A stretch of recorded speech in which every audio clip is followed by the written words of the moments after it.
அஸ்ஸலாமு அலைக்கும் வரஹ்மத்துல்லாஹி வபரகாத்துஹு. இந்த உலகத்துல பல ஆயிரம் வருஷங்களாக மனித சமுதாயம் ஜீவித்து கொண்டே இருக்கு. இந்த மனித சமுதாயம் இந்த உலகத்துல இவ்வளவு தூரம் பல்கி பெருகுனதுக்கான மிக முக்கியமான காரணம் என்ன தெரியுமா? மனிதனுடைய இந்த திருமண முறையும் இந்த குடும்ப அமைப்பும் தான் மனிதனுடைய இந்த வளர்ச்சிக்கு மிக முக்கியமான ஒரு காரணம். மற்ற எந்த மிருகங்களிடத்துலயும் இல்லாத அளவுக்கு ஒரு உறுதியான ஒரு ஆழமான ஒரு குடும்ப உறவுங்கிறது மனிதனிடத்துலதான் இருக்கு. அதனாலதான் மனித சமுதாயம் நாளுக்கு நாள் வளர்ச்சி நோக்கி போய்கொண்டே இருக்கு. இந்த மனித சமுதாயத்திலிருந்து நம்ம அந்த அமைப்பு நம்ம எடுத்துட்டோம்னா, திருமணங்கிற அந்த முறைய, இந்த குடும்ப அமைப்புங்கிற அந்த முறையை நம்ம எடுத்துட்டோம்னு சொன்னாக்க இந்த மொத்த மனித சமுதாயமும் அழிஞ்சு போயிடும். அந்த அளவுக்கு மனிதனுடைய அடிப்படை வேறாக இருக்கிறது தான் இந்த குடும்ப உறவு முறை.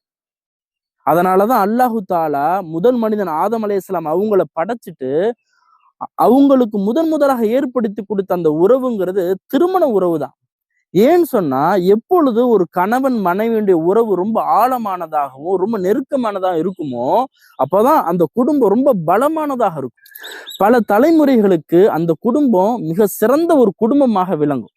அதனாலதான் கணவன் மனைவிங்கிற உறவு தாய் தந்தை உறவை காட்டிலும் சகோதர சகோதரிகளுடைய உறவை காட்டிலும் ஒரு படி மேல இருக்குன்னு நம்ம சொல்லலாம்.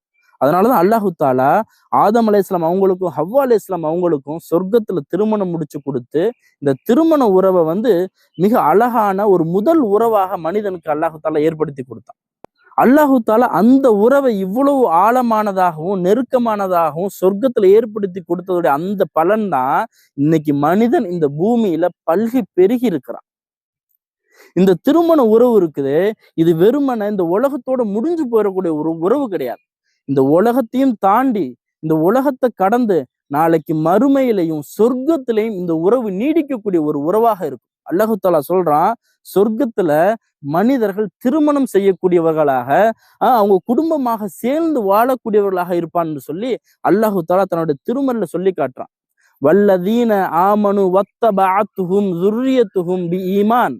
ஈமான் கொண்டவர்களும் அவர்களுடைய சந்ததியிலிருந்து யாரெல்லாம் ஈமானை பின்பற்றி வந்தாங்களோ அவங்களும் அல்ஹக்னா பிஹிம் ஸுர்ரியத்தஹும், அவர்களையும் அவருடைய சந்ததியினரையும் நாம சொர்க்கத்துல ஒன்று சேர்ப்போம் என்று அல்லாஹு தாலா அந்த குடும்ப உறவுடைய முக்கியத்துவம் உலகத்துல மட்டும் இல்லாம நாளைக்கு மறுமையிலையும் அது தொடரும்னு அல்லாஹு தாலா சொல்றான். அன்பிற்குரித்தானவர்களே, திருமண உறவுங்கிறது ஒரு மனிதனுக்கு ரொம்ப முக்கியமான ஒரு விஷயம். உலகத்துல ஒரு மனிதன் வெற்றி பெற்று வாழ்க்கையில சிறந்தவனாக வாழணும், நல்ல ஒரு கண்ணியமான ஒரு வாழ்க்கை வாழணும்னாலும் நல்ல ஒரு ஜோடி தேவைப்படுது. அதே மனிதன் நாளைக்கு சொர்க்கத்துல சந்தோஷமாக நிம்மதியான ஒரு வாழ்க்கை வாழணும்னாலும் மனிதனுக்கு இந்த ஜோடிங்கிறது ரொம்ப அவசியமான ஒன்றா இருக்கு. ஆனா அந்த ஜோடியை நம்ம எப்படி தேர்ந்தெடுக்கிறோம்? மார்க்கத்தின் அடிப்படையில, தீனினுடைய அடிப்படையில அந்த ஜோடியை நம்ம தேர்ந்தெடுக்கிறோமா அப்படிங்கிறத ரொம்ப கவனமா நம்ம வச்சுக்கணும். அதனால திருமணத்திற்கு நாம ஒரு பெண்ணோ இல்ல ஒரு மணமகனையோ நம்ம தேடும் பொழுது தீன் இருக்குதாங்கிறத நம்ம மிக முக்கியமாக பார்த்து நல்ல மணமகனையும் நல்ல மணமகளையும் நம்ம தேர்ந்தெடுக்கணும். அப்பதான் இந்த உலக வாழ்க்கையும் மறுமை வாழ்க்கையும் நமக்கு வெற்றிகரமானதாக இருக்கும். அல்லாஹு தாலா நம்முடைய ஈருலக வாழ்க்கையும் வெற்றி பெற்றதாக ஆக்கி அருள் புரிவானாக. உங்களுக்கு இந்த வீடியோ மிக பயனுள்ளதாக இருக்குதுன்னு நீங்க நினைச்சீங்கன்னா எனக்காகவும் முழு மனித சமுதாயத்துக்காகவும் துவா செய்யுங்க.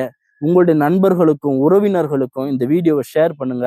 அல்லாஹு தாலா நம்மை புரிந்து கொள்வானாக.